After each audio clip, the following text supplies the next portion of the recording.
Chapter 26, The Television Room. The TV family, together with Charlie and Grandpa Joe, stepped out of the lift into a room dazzlingly bright and white that they screwed at their eyes in pain and stopped walking around. Mr. Wonka handed each of them a pair of dark glasses and said, "Put these on quick. And don't take them off in here, whatever you do. The light will blind you." As soon as Charlie had his dark glasses on, he was able to look around him in comfort. He saw a long, narrow room. The room was painted white all over. Even the floor was white. And there wasn't a speck of dust anywhere. From the ceiling, huge ceiling lamps hung down and bathed the room with a brilliant blue light. The room was completely bare except the far ends. At one of those ends there was an enormous camera on wheels, and a whole army of Oompa Loompas was clustering around it, oiling its joints and adjusting its knobs and polishing its great glass lens. The Oompa Loompas were all dressed in the most extraordinary way. They were wearing bright red suits, complete with helmets and goggles. At least they looked like space suits, and they were working in complete silence. Watching them, Charlie experienced a queer sense of danger. There was something dangerous about this whole business. And the Oompa Loompas knew it. There was no chattering or singing among them here, and they moved about over the huge black camera slowly and carefully in their scarlet spacesuits. At the other end of the room, about 50 paces away from the camera, a single Oompa Loompa was sitting at a black table gazing at the screen of a very large television set. "Here we go," cried Mr. Wonka, hopping up and down with excitement. "This is the testing room for my very latest and greatest invention, television chocolate." "But what is television chocolate?" asked Mike TB. "Good heavens, child, stop interrupting me," said Mr. Wonka. "It works by television. I don't like television myself. I suppose it's all right in small doses, but children never seem to be able to take it in small doses. They want it to sit there all day long, staring and staring at the screen." "That's me," said Mike TB. "Shut up," said Mr. TB. "Thank you," said Mr. Wonka. "I shall now tell you how this amazing television set of mine works. But first of all, do you know how ordinary television works? It's very simple.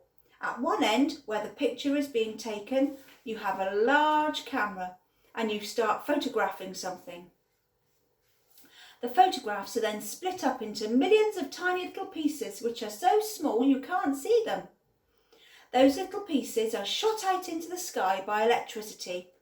In the sky they go whizzing around all over the place until suddenly they hit the antenna on the roof of somebody's house. They then go flashing down to the wire that ends right in the back of your TV set. And in there they get jiggled and joggled around until every single one of those millions of tiny pieces is fitted back together in its right place, just like a jigsaw puzzle. Hey presto, the photograph appears on the screen." "That isn't exactly how it works," Mike TB said. "I'm a little deaf in my left ear," Mr. Wonka said.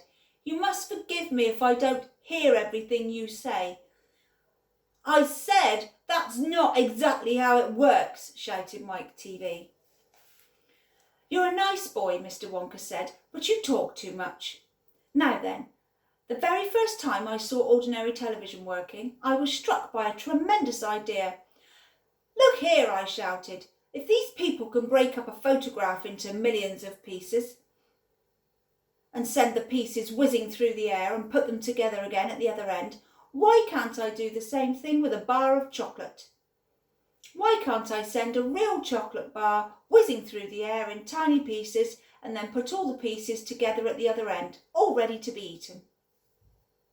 "Impossible," said Mike TB. "You think so?" cried Mr. Wonka. "Well, watch this. I shall now send a bar of my very best chocolate from one end of this room to the other by television. Get ready there. Bring in the chocolate." Immediately 6 Oompa Loompas marched forward carrying on their shoulders the most enormous bar of chocolate Charlie had ever seen. It was about the size of the mattress he slept on at his home.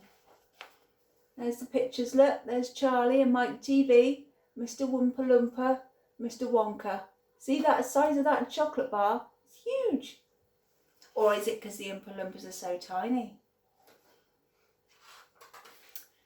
It has to be big, Mr. Wonka explained, because whenever you send something by television, it always comes out much smaller than it was when it went in. Even with ordinary television, when you photograph a big man, he never comes out on your screen any taller than a pencil. Here we go then. Get ready. No, stop. Hold everything. You there, Mike TV, stand back. You're too close to the camera. There are dangerous rays coming out of that thing. They could break you up into 1,000,000 pieces in 1 second. That's why the Oompa Loompas are wearing spacesuits. The suits protect them. All right, that's better. Now then, switch on. One of the Oompa Loompas caught hold of a large switch and pulled it down. There was a blinding flash. The chocolate's gone, shouted Grandpa Joe, waving his arms. He was quite right. The whole enormous bar of chocolate had disappeared completely into thin air. It's on its way, cried Mr. Wonka. It's now rushing through the air above our heads in 1,000,000 tiny pieces. Quick! Come over here. He dashed over to the other end of the room where the large television set was standing, and the others followed him. Watch the screen, he cried. Here it comes, look. The screen flickered and lit up. Then suddenly a small bar of chocolate appeared in the middle of the screen. Take it, shouted Mr. Wonka, growing more and more excited. How can you take it? Asked Mike TV, laughing. It's just a picture on a television screen. Charlie Bucket, cried Mr. Wonka. You take it. Reach out and grab it. Charlie put out his hand and touched the screen, and suddenly, miraculously, the bar of chocolate came away in his fingers.